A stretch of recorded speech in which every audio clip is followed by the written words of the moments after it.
capítulo de nuestra historia comienza con la llegada al gobierno del primer presidente democrático argentino y termina con la aparición del primer golpista del siglo XX. Pero antes que nada, ubiquémonos en la línea de tiempo. A comienzos de 1916, el país se encamina hacia una elección presidencial histórica. Después de años de fraude, el pueblo se dirige a las urnas para expresar su voluntad libremente. La reforma electoral impulsada por Roque Sáenz Peña tiene su prueba de fuego. Las elecciones limpias garantizan que esta vez será la decisión popular la que designa la máxima autoridad de la República.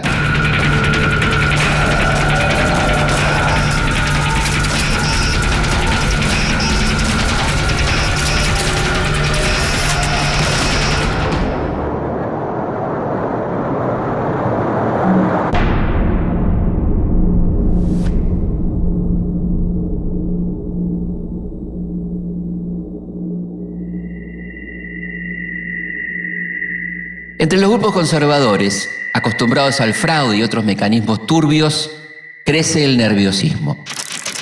Por primera vez, ven amenazada su continuidad en el gobierno. Dentro del radicalismo, se agitan las internas para definir su candidato a presidente.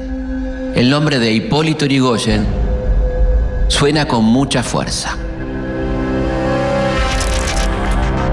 Aunque ha resistido por importantes sectores conservadores del partido, la Convención Nacional de la Unión Cívica Radical lo proclama como su candidato.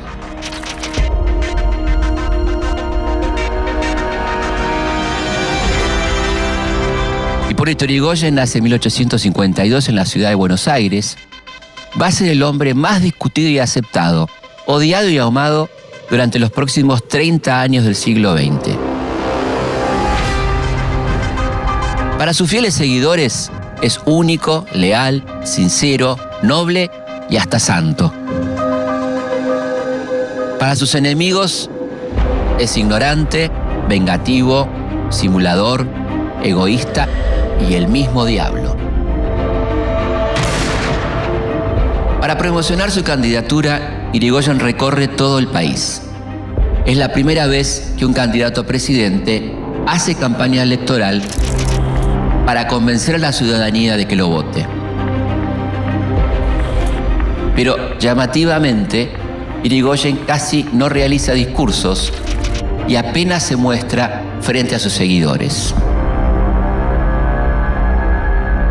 Tampoco pone el eje en propuestas concretas de gobierno, sino que insiste sobre una firme voluntad de cambio que él mismo parece encarnar. Mientras tanto, los grupos conservadores no logran llegar a un acuerdo y se consolidan dos candidaturas a presidente. La del gobernador de la provincia de Buenos Aires, Marcelino Ugarte, y la del líder santafesino, Lisandro de la Torre. Algunos caudillos conservadores no terminan de confiar en el éxito de estas figuras y, como no quieren abandonar el poder, se suman a las filas radicales. Esto genera malestar en algunos miembros de la UCR y las críticas no tardan en aparecer. Yrigoyen los tranquiliza con una frase contundente: para hacer un rancho, hasta la bosta es necesaria.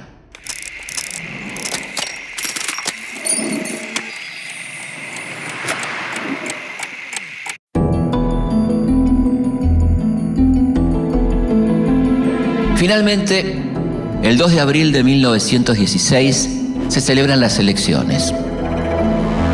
La Constitución establece la elección indirecta del presidente. La ciudadanía masculina vota a los electores de cada distrito, que luego deben reunirse en el colegio electoral para proclamar al presidente. El radicalismo triunfa en cantidad de votos, pero no alcanza el número de electores propios para consagrar a Yrigoyen. Comienzan entonces las negociaciones con las fuerzas opositoras y con los propios partidarios. Cada voto es decisivo.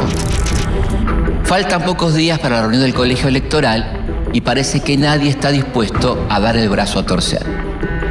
Hasta que los 19 electores de la Unión Cívica Radical Santafesina dejan de lado sus cuestionamientos y apoyan a Irigoyen.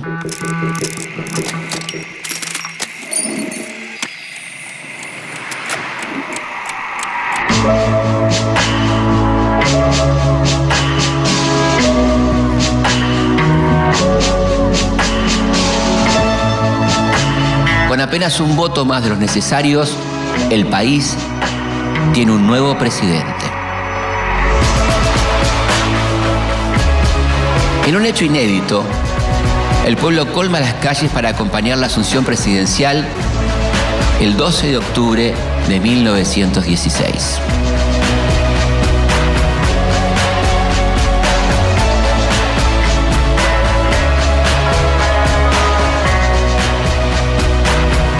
Un grupo de manifestantes desengancha los caballos del carruaje que traslada a Irigoyen. Quieren ser ellos mismos los que lleven a su líder desde el Congreso hasta la Casa de Gobierno.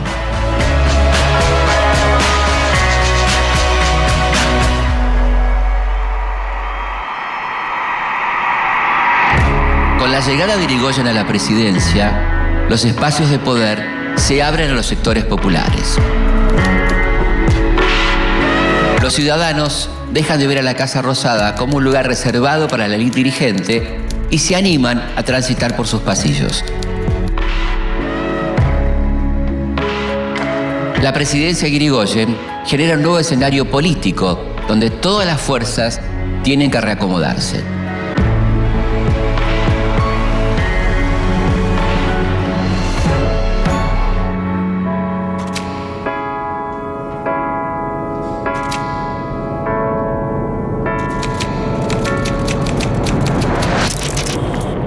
Los radicales se encuentran frente al desafío de gobernar por primera vez, mientras que los conservadores estrenan el rol de opositores.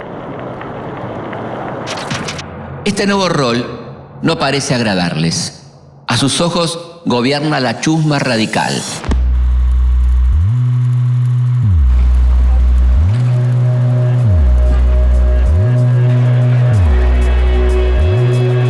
La primera presidencia de Irigoyen está marcada por la idea de que el radicalismo es una causa, una fuerza moral que tiene como misión histórica construir la verdadera nación.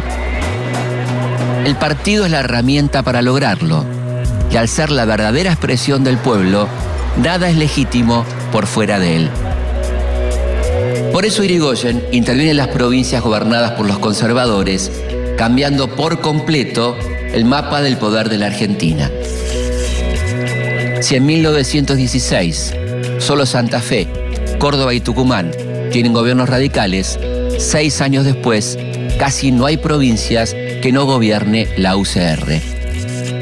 Inmediatamente Irigoyen es acusado de autoritario. Al malestar que generan las intervenciones federales se suma el desprecio que el presidente muestra por un Congreso que está dominado por la oposición. La relación es tirante. En una ocasión, Irigoyen ni siquiera va a inaugurar las sesiones. Apenas envía un mensaje escrito 2 días después de la fecha. El poder del Estado es un factor esencial de justicia y cuida de todos los intereses, buscando en el bienestar común la seguridad de cada uno. Pero la obra será poco eficiente si los intereses egoístas persisten en prevalecer sobre las justas demandas que garantizan la tranquilidad de todos.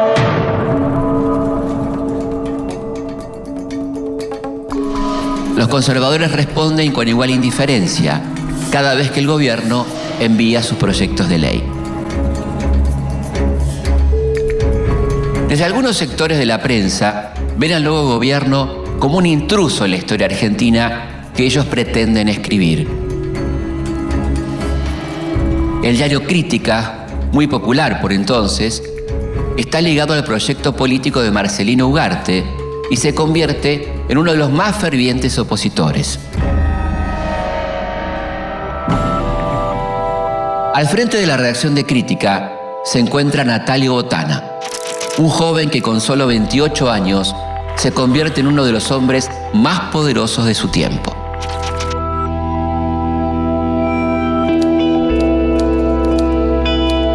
Mientras Botana opera a favor de los grupos conservadores, su esposa, Salvadora Medina Honrubia, es redactora de La Protesta, el periódico anarquista de mayor tirada.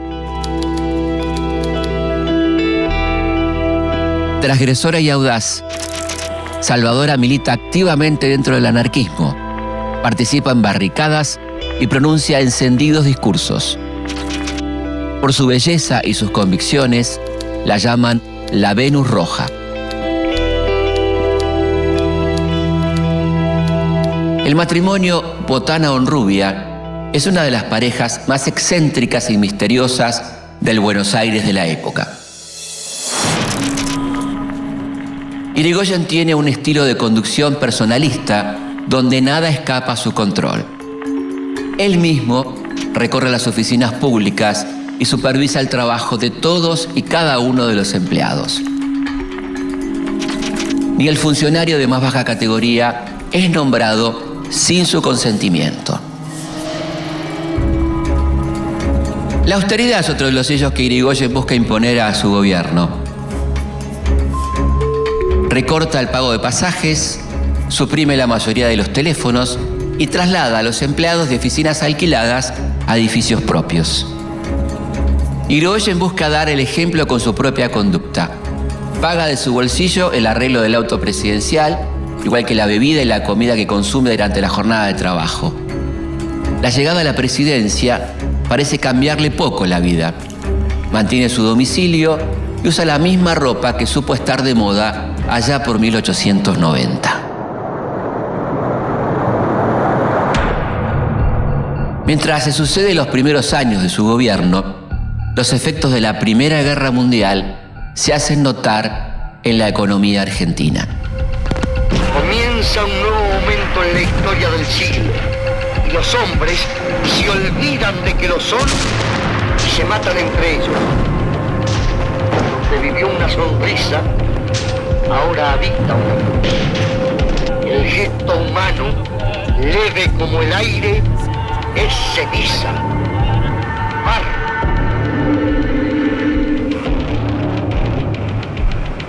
Las exportaciones disminuyen y como consecuencia bajan los ingresos fiscales.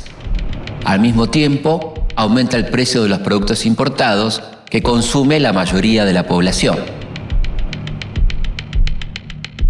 Los trabajadores ven con preocupación la caída de la actividad económica y comienzan los reclamos por la falta de trabajo y la consecuente baja de los salarios.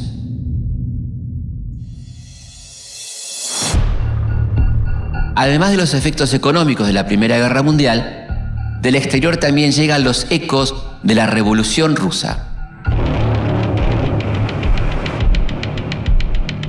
El arribo del comunismo al poder cala hondo en el pensamiento de miles de jóvenes.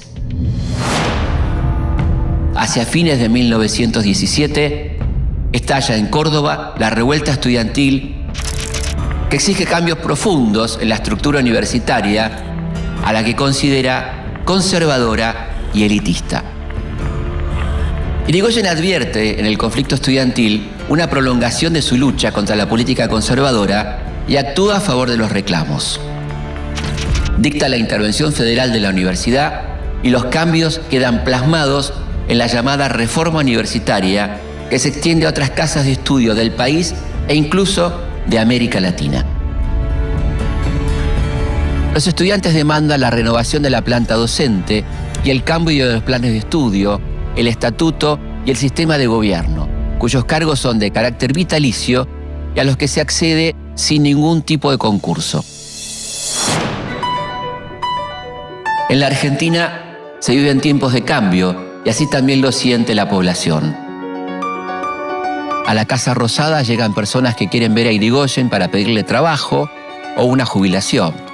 Al domicilio particular llegan cientos de cartas que son clasificadas y contestadas por la hija mayor de Irigoyen. Pero sin duda, una de las visitas más importantes y novedosas que se dan en la Casa de Gobierno es la de los dirigentes obreros. Un movimiento muy heterogéneo con el que Irigoyen tendrá una relación compleja durante su gestión. Irigoyen comienza a mediar en los conflictos laborales e intercede, la mayoría de las veces, a favor de los trabajadores. Durante su presidencia, Irigoyen envía al Congreso importantes proyectos de leyes sociales, como la del salario mínimo, el contrato colectivo y el arbitraje en los conflictos laborales. Pero ninguno logra ser aprobado en la Cámara, controlada por la oposición conservadora.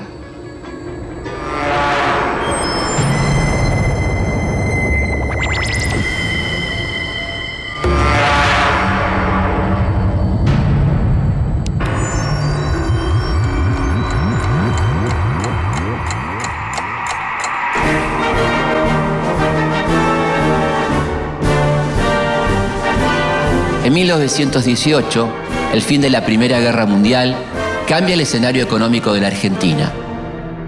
Poco a poco, las industrias europeas recuperan la capacidad exportadora y sus productos vuelven a llegar al país. Esta reactivación impacta de lleno en las empresas locales que durante la guerra habían sustituido esas importaciones.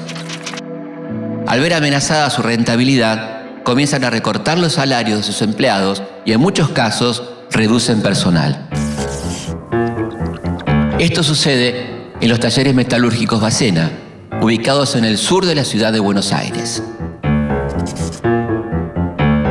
Los obreros inician una huelga que se extiende por varios días.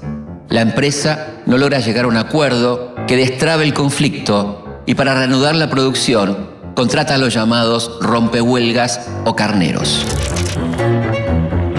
Los trabajadores levantan un piquete para impedirles el ingreso a la fábrica y se desatan los enfrentamientos. Todo termina con una feroz represión policial que se cobra la vida de 4 obreros.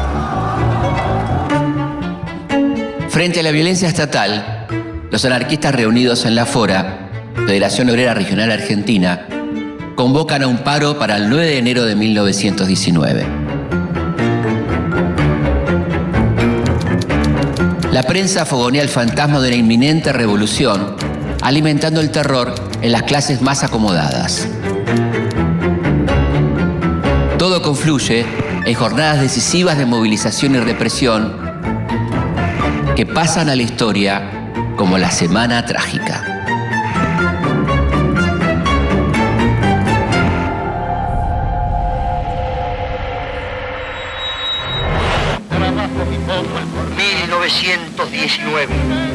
Se registra en Buenos Aires un hecho que sorprende a Hipólito Yrigoyen. Los obreros de los talleres metalúrgicos Bacena originan una huelga general. Una ráfaga de pólvora corre por las calles de la ciudad y se proyecta sobre algunas zonas de los aledaños porteños.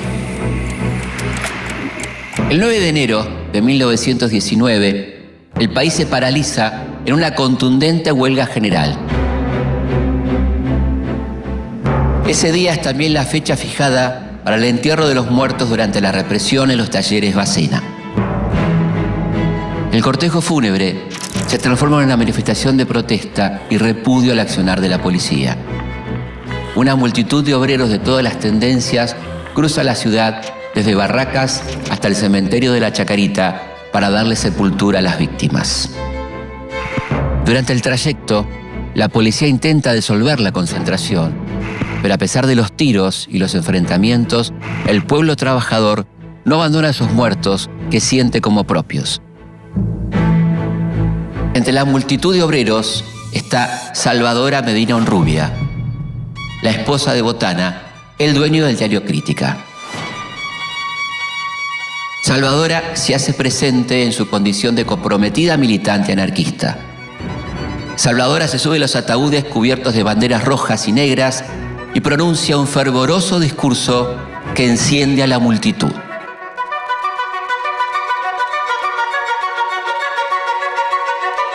A la salida del entierro, la represión se desata con toda su fuerza y se cobran nuevas víctimas.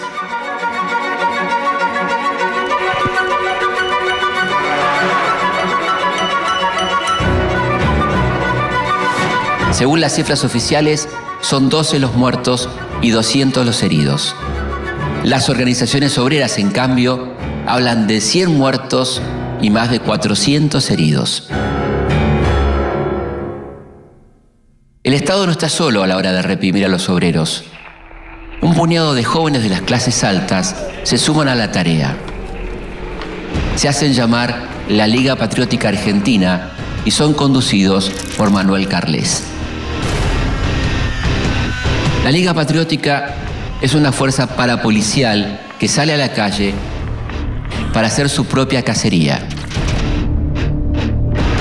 Incendian locales obreros y persiguen a judíos y catalanes, a quienes acusan de querer imponer los ideales de la Revolución Rusa en la Argentina. Después de casi una semana de violencia y represión, la ciudad intenta volver a la normalidad. El saldo de víctimas que deja la semana trágica es impreciso, pero se estima en varios cientos de muertos y heridos. Los presos y expulsados del país bajo las leyes de residencia y defensa social se cuentan por miles. A partir de la semana trágica, el gobierno cambia su forma de tratar los conflictos sociales. Atrás quedan las mesas de negociación en la Casa Rosada, que actuaba como mediadora. Las clases altas, de las cuales provienen muchos de los dirigentes del radicalismo, exigen orden e Irigoyen parece estar dispuesto a dárselo. Pero las huelgas obreras no cesan y el conflicto se traslada al interior del país. Apenas 2 meses después, en marzo de 1919, se declaran en huelga los trabajadores de la Forestal, una empresa inglesa que explota los bosques de quebracho al norte de la provincia de Santa Fe. Los trabajadores, cansados de las brutales condiciones de vida a las que son sometidos, plantean una serie de reivindicaciones: 8 horas de trabajo, descanso dominical y fin de los despidos. La empresa rechaza las demandas y hace uso de todo su poder para doblegarlos. El Estado envía al ejército para restablecer el orden por la fuerza. La empresa se suma a la represión con la Gendarmería Volante, una fuerza propia creada con el consentimiento del gobierno radical de Santa Fe y formada por mercenarios que ellos mismos contratan. La conflictividad social aumenta y aparece un nuevo estallido. Esta vez en la provincia de Santa Cruz, el principal centro de producción lanera para la exportación. Para 1920, el precio de la lana baja notablemente como consecuencia de la acumulación de stock que se produce durante la Primera Guerra Mundial. Los terratenientes ajustan sus gastos y recortan los salarios de sus empleados. Los trabajadores, agrupados en la Sociedad Obrera de Río Gallegos, que conduce el anarquista Antonio Soto, acuerdan una huelga general en toda la provincia. Como respuesta a la medida, la policía intenta asesinar a Soto y se inicia así una escalada de violencia. Los huelguistas acopian armas y alimentos y toman como rehenes a estancieros, personal administrativo y hasta policías de zonas rurales. Cuando las noticias de estos hechos llegan hasta Buenos Aires, los diarios más influyentes hablan de anarquía en la Patagonia.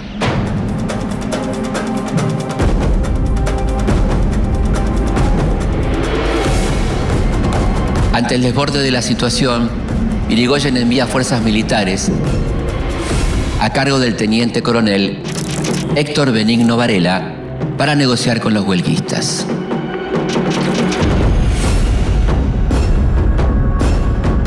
Varela llega a Santa Cruz y se reúne a negociar con trabajadores y empresarios para destrabar el conflicto. En la propuesta que lleva se contemplan muchas de las demandas de los trabajadores para mejorar sus condiciones de vida. Pero para firmar el acuerdo hay una condición excluyente. Los obreros deben deponer las armas y liberar a los rehenes.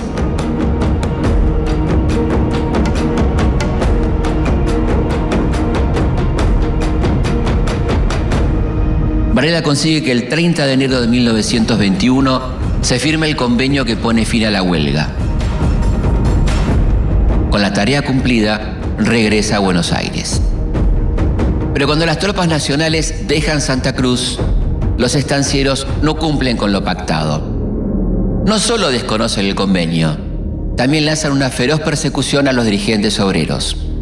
En la cacería cuentan con la ayuda de la policía provincial y de miembros de la Liga Patriótica que viajan especialmente al sur para la tarea.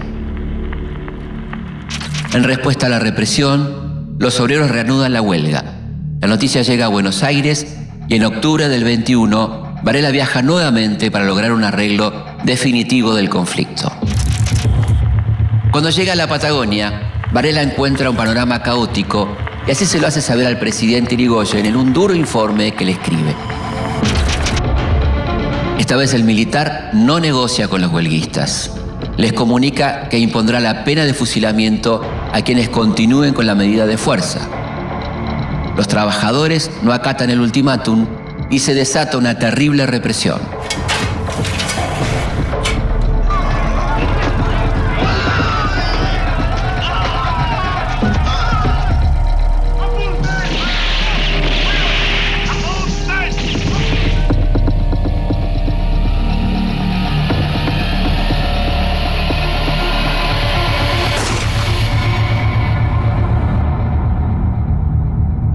Entre diciembre de 1921 y enero de 1922, el ejército persigue, atrapa y fusila a más de 1000 obreros.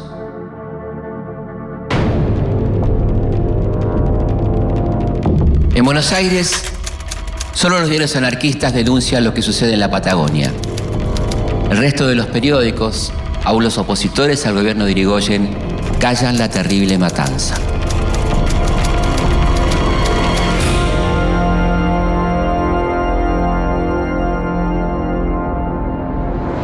Varela regresa a Buenos Aires sin recibir honores por su desempeño en el sur, pero tampoco ninguna sanción.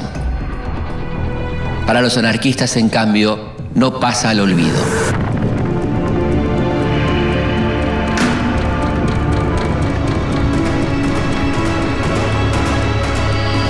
Un año después de los trágicos hechos de la Patagonia, en una calle de Buenos Aires, Varela es sorprendido por un militante anarquista alemán llamado Kurt Wilkens.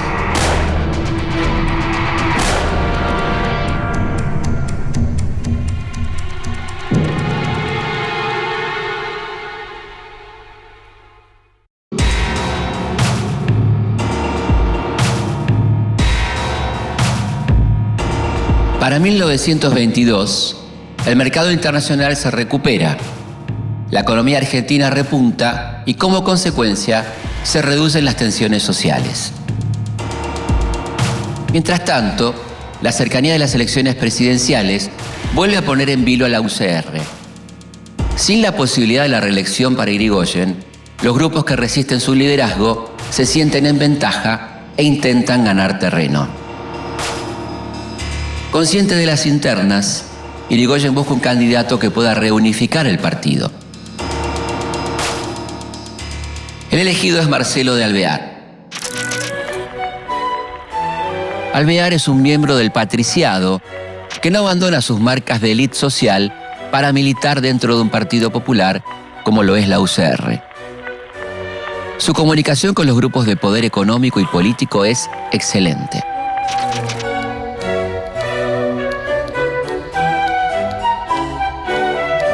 La prensa más conservadora recibe al nuevo candidato con bombos y platillos.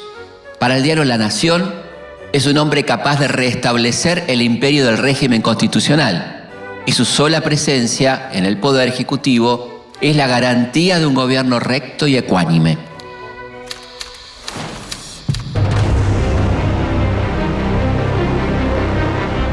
Por su parte, los conservadores logran superar sus diferencias internas y se presentan fragmentados a las elecciones. El peso del radicalismo es tan grande que su candidato no necesita hacer campaña electoral para triunfar en las urnas. La fórmula radical, Marcelo T. de Alvear, Elpidio González, se impone en 12 provincias y consigue la mayoría absoluta en el colegio electoral.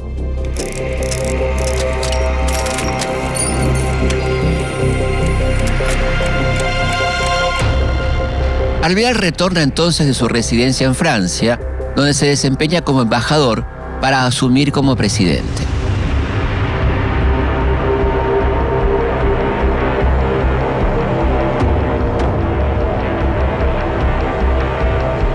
La primera visita de Alvear como presidente en funciones es al círculo militar, todo un gesto de recomposición frente a los años de duras relaciones entre Irigoyen y las Fuerzas Armadas. Alvear desanda el camino iniciado por su predecesor y vuelve a nombrar autoridades militares al frente de algunos ministerios. La recuperación de las exportaciones genera la estabilización de los precios y la recomposición del salario. En este contexto de bonanza económica, el gobierno impulsa leyes que reglamentan el trabajo de las mujeres y los niños en la capital federal, además de la creación de varias cajas de jubilaciones que se sostienen con los aportes de los trabajadores. Por estos años de posguerra, el fuerte desarrollo industrial norteamericano reemplaza por precios y calidad a los productos industriales europeos. Esto complica a la economía argentina, que apenas exporta a los Estados Unidos y por lo tanto siempre anda escasa de dólares para comprarlos. Frente al problema de la liquidez monetaria, Alvear aumenta las tasas aduaneras para limitar el ingreso de productos desde los Estados Unidos. En consecuencia, muchas de las empresas norteamericanas deciden instalarse en el país para abastecer al mercado interno y exportar desde aquí a otros países latinoamericanos.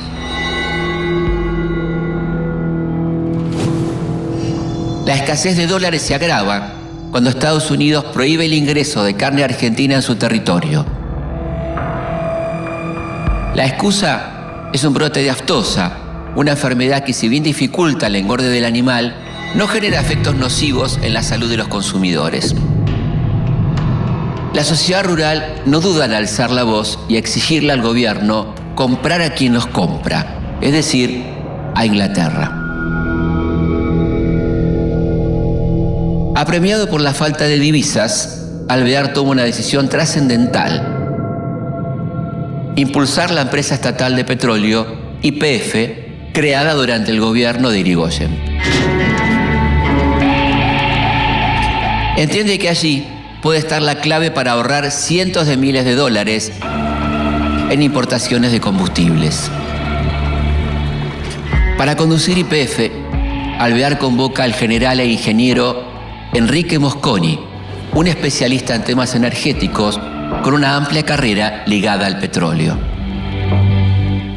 Mosconi inicia su gestión con la firme convicción de que el autoabastecimiento del petróleo es una condición indispensable para la soberanía del país. Concentra todos sus esfuerzos en alcanzar esa meta y pone en marcha un ambicioso plan de acción. La actividad de YPF es febril e incesante. Las áreas de explotación aumentan. La empresa adquiere un buque tanque y construye la primera refinería del país en la ciudad de La Plata. En unos pocos años de gestión, Mosconi logra posicionar a YPF como la principal abastecedora de combustibles de todo el país. Resulta inexplicable la existencia de ciudadanos que quieren enajenar nuestros depósitos de petróleo, acordando concesiones de exploración y explotación al capital extranjero. Porque entregar nuestro petróleo es como entregar nuestra bandera.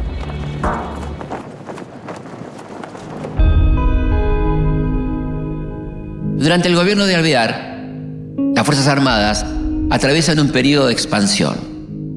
A pesar de que la diplomacia impuso el desarme continental, en 1923 se dicta una ley que autoriza el pedido de un suculento préstamo para adquirir armas. Como parte de estos fondos, las fuerzas aumentan notablemente su infraestructura en todo el territorio. Construyen barrios de oficiales y edificios muy importantes, como el Colegio Militar, la Escuela de Mecánica de la Armada y la Fábrica Militar de Aviones en Córdoba.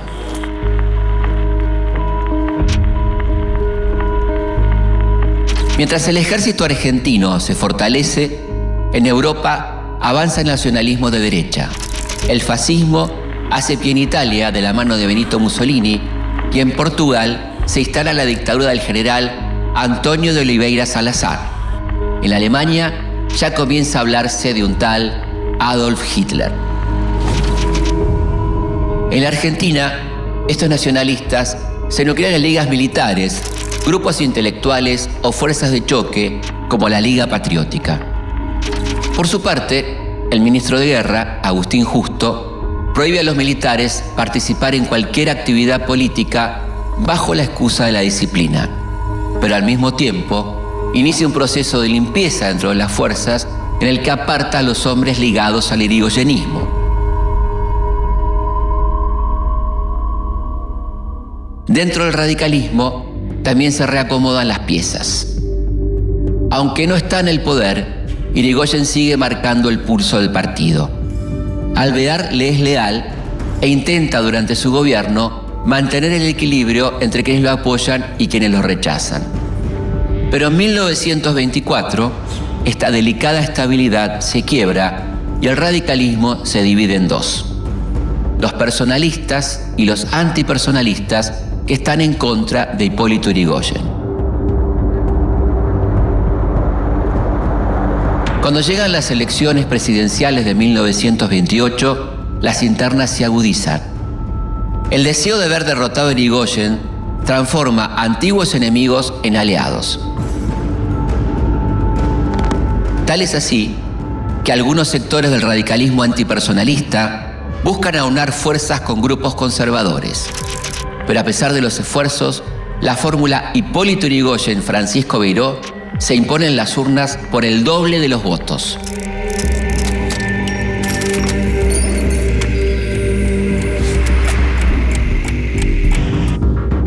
El apoyo popular es contundente.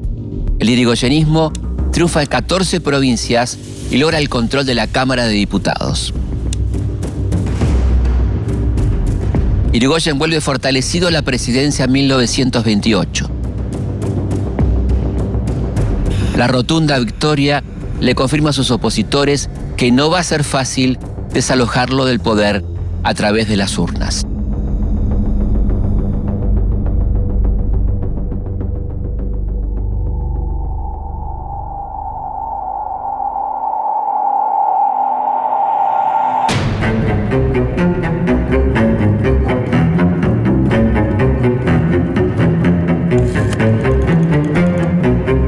Todas las miradas apuntan hacia algunos militares que son vistos como la única esperanza de cambio.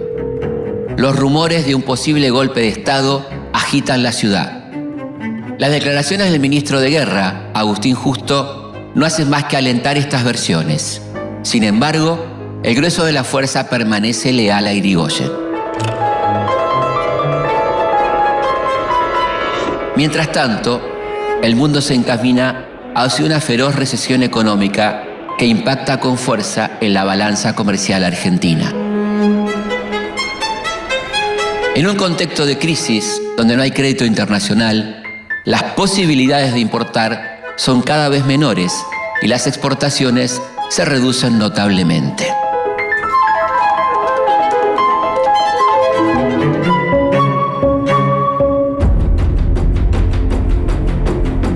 Ante esta difícil coyuntura, Irigoyen apela a las herramientas de construcción de poder político utilizadas en su primer gobierno: el reparto de cargos en dependencias públicas y la intervención federal en las provincias. Pero en este segundo periodo, el contexto es muy diferente. Por la crisis internacional, Irigoyen se ve forzado a reducir los puestos en oficinas estatales. Las intervenciones federales cosechan más rechazos que adhesiones.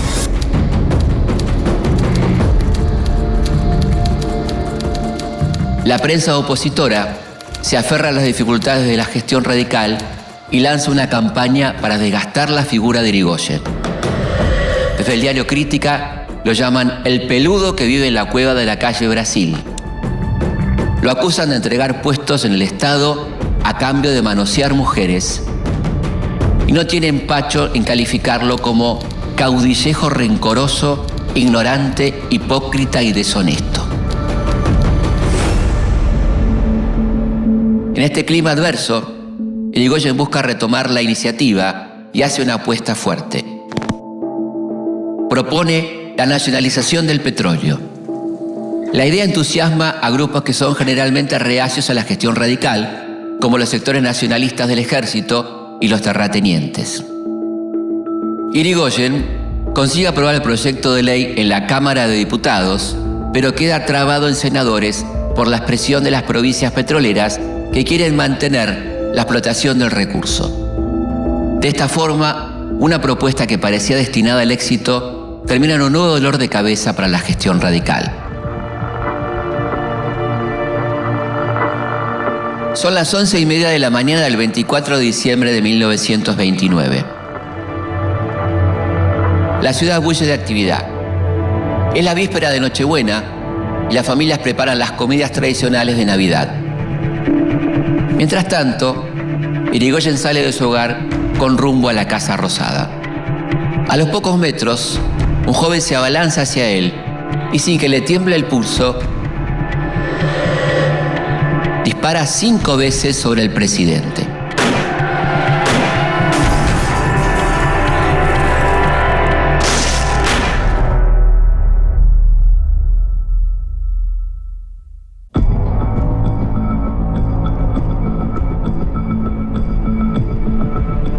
La Navidad de 1929 anuncia tiempos de crisis. Mientras los enemigos de Irigoyen conspiran para derrocarlo, un joven se le adelanta y dispara 5 veces contra el presidente. Increíblemente, no logra herirlo. La custodia presidencial reacciona con velocidad y el joven muere en el acto. Más tarde, es identificado como un ciudadano italiano con militancia anarquista. Irigoyen queda conmovido por el atentado.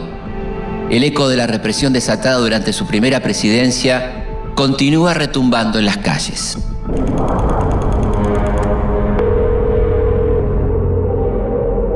La acción política de los opositores civiles y la conspiración militar se alimentan mutuamente.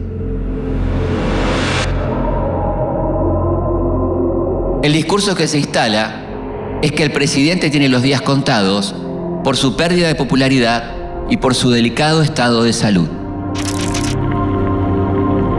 Por ese entonces, Irigoyen es un hombre de 78 años y su estado físico está evidentemente en deterioro. Pero aunque no tiene el vigor de otras épocas, no delega sus responsabilidades y sigue ejerciendo el control absoluto del gobierno. La prensa opositora no da tregua y a los habituales ataques ahora le suma denuncias de corrupción que salpican a miembros del gobierno. El diario La Época es el único que apoya la gestión de Irigoyen y por eso mismo es acusado de inventar una realidad para dejar tranquilo al presidente. La mayoría del ejército se mantiene indiferente frente a la escalada de conflictividad política. Pero hay 2 importantes oficiales que comienzan a conspirar contra el presidente: Agustín Justo y José Félix Uriburu.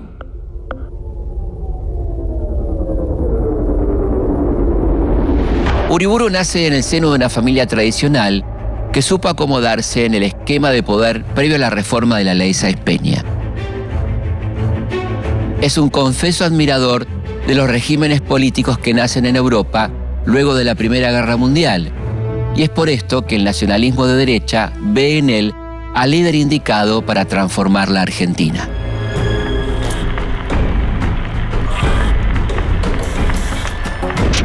Aunque actúen en conjunto, Justo y Uriburu no tienen las mismas ideas para el país que vendría después de derrocar a Irigoyen. Mientras que Justo planea un corto gobierno para después llamar a elecciones, Uriburu quiere permanecer en el poder hasta transformar por completo la sociedad. En los primeros días de septiembre, los tiempos se aceleran y cada uno de los actores de la escena política se dispone a jugar sus cartas más fuertes. Desde el diario Crítica, Natalio Botana prepara la estocada final para el gobierno de Irigoyen. El 2 de septiembre lleva en la tapa un titular que es a la vez un temible anuncio. La situación del país es una bomba que no tardará en estallar.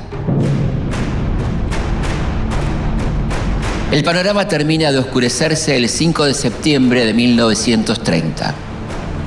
Afectado por una fuerte gripe, Irigoyen delega el poder en su vicepresidente, Enrique Martínez. Como primera medida, el nuevo presidente en funciones declara el estado de sitio. La respuesta de los complotados no tarda en llegar.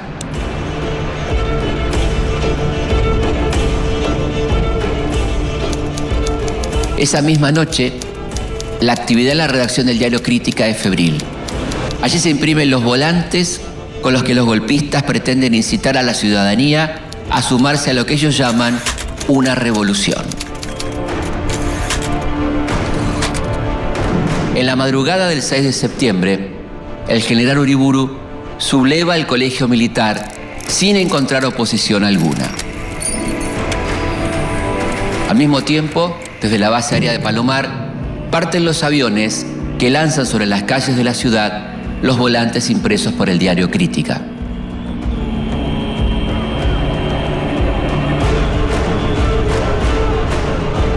Uriburu suma a su columna las fuerzas sublevadas de Campo de Mayo y comienza su derrotero hacia la Casa Rosada. Junto con las tropas marchan políticos de la oposición como Manuel Fresco, Leopoldo Melo y Federico Pinedo. Al llegar al partido de San Martín, se incorporan otras figuras como Natalio Botana, Matías Sánchez Orondo y miles de civiles que celebran el fin del gobierno radical. En la Casa de Gobierno, la situación es de absoluto desconcierto. Nadie sabe si se trata efectivamente de un levantamiento o de un nuevo rumor sin consecuencias. Hasta que a las 9:30 de la mañana, el sonido estruendoso de las sirenas del diario Crítica dan el aviso que pone fin a las especulaciones.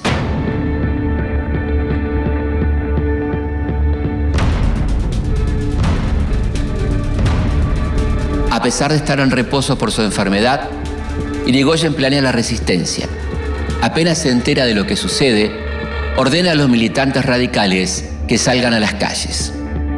Pero la desorganización es tan grande que el mensaje no circula. Muchos militares leales que están dispuestos a defenderlo se quedan esperando órdenes que nunca llegan.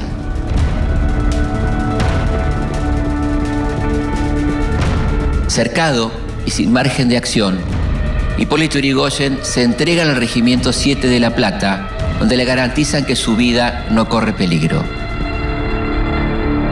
Su casa, en cambio, es destruida y saqueada por un grupo de civiles que acompañan el golpe. A la mañana siguiente, Yrigoyen queda en libertad, pero pide que lo dejen permanecer allí, ya que no tiene a dónde ir.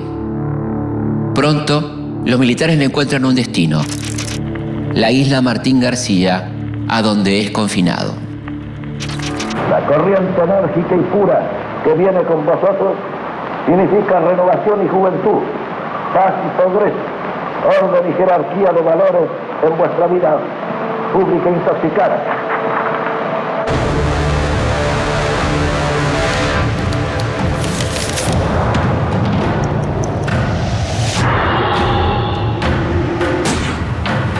Después de años de fraude electoral, los grupos desplazados del poder por las elecciones limpias encuentran nuevos mecanismos para imponer sus voluntades. Tratará el gobierno provisorio de respetar todas las libertades, El golpe de Estado de 1930 pone fin a 14 años de gestión radical y es la primera interrupción militar en la vida democrática. La fraternal comunión de ciudadanos y de soldados dispuestos a sacrificarse por la salvación de la patria. Lamentablemente, no será la última.